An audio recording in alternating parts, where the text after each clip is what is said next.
Bonjour, bonjour, bienvenue sur le Continuum. Bon, je fais cette vidéo parce que je suis avec mon élève.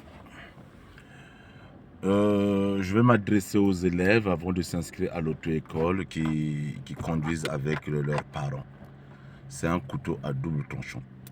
Souvent, ça arrive, très souvent, qu'un élève, lorsqu'il conduit avec ses parents avant de conduire avec un enseignant, ils prennent les mauvaises habitudes de leurs parents. Si je l'accepte, il y a des élèves qui capitalisent parce que quand quelqu'un s'est déjà tourné un volant, c'est passé la première, c'est passé la deuxième, la troisième, la quatrième, la cinquième, rétrograder, c'est un avantage avant d'arriver à l'auto-école. Ça, je l'accepte.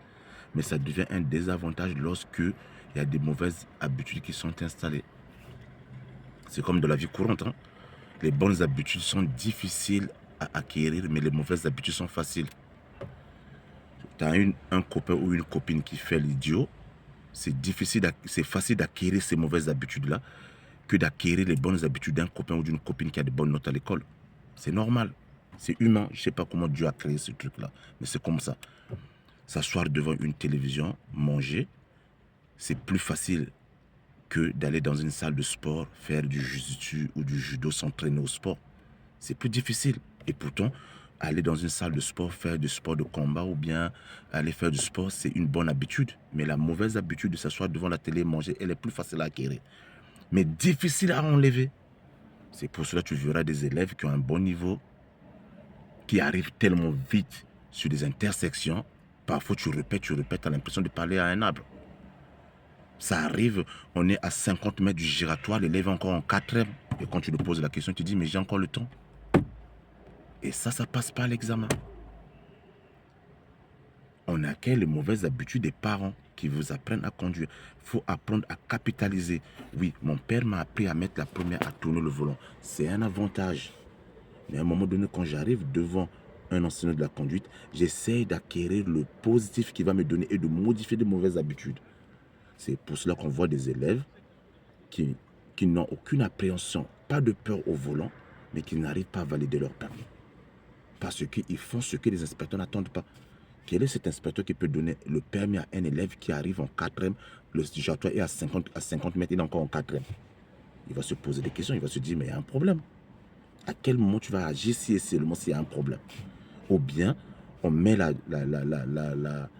on change des vitesses sans relever le pied de l'embrayage. Il est en 4e, il n'a plus l'embrayage, il met la 3e, il arrive en 2e jusqu'en reprise première sans relever le pied. Parce que le papa ou maman le fait. C'est ça. Donc, c'est pour cela que je parle à ces élèves-là. Lorsqu'on a déjà conduit, qu'on n'a pas d'appréhension au volant, on est à l'aise, essayez de corriger ça. C'est comme des gens qui arrivent, qui te disent, oui, je conduis sans permis depuis 10 ans, 15 ans. Tu n'as rien à m'apprendre. Mais ces gens-là, je vous le dis la vérité, si j'en ai ramené 10 à l'examen, 9 l'ont raté. Et pourtant, ils m'ont dit que je n'avais rien à leur apprendre. Parce que non, ça fait 15 ans que je conduis sans permis. Qu'est-ce que tu vas m'apprendre? Je veux juste une date d'examen. Non, mon gars. Tu as des mauvaises habitudes qui ne passeront pas le jour de l'examen. Ok? Essayez de faire un effort. Lorsque vous avez déjà un bon capital de conduite et que vous arrivez à l'auto-école, essayez de le capitaliser. Sinon, ça donne des gens qui loupent le permis au moment où ils avaient un bon niveau. Un bon niveau, oui. Parce qu'une personne qui arrive en 4e, qui n'a pas peur, ça c'est un bon niveau. Mais sache que le jour de l'examen, ça ne passe pas. Ok? J'ai déjà eu des élèves qui ont loupé le permis comme ça. Beaucoup, beaucoup, beaucoup. Des B1 qui pouvaient avoir leur permis une fois, du coup, sans le passer 2 fois, 3 fois, 4 fois, mais qui l'ont passé 3 fois, 4 fois, parce qu'ils n'ont pas voulu modifier. Pas parce qu'ils n'ont pas voulu modifier, je ne dirais pas, parce que c'est difficile d'enlever les mauvaises habitudes. Les mauvaises habitudes sont très, très difficiles à gommer. Ok? À la prochaine sur le Continuum.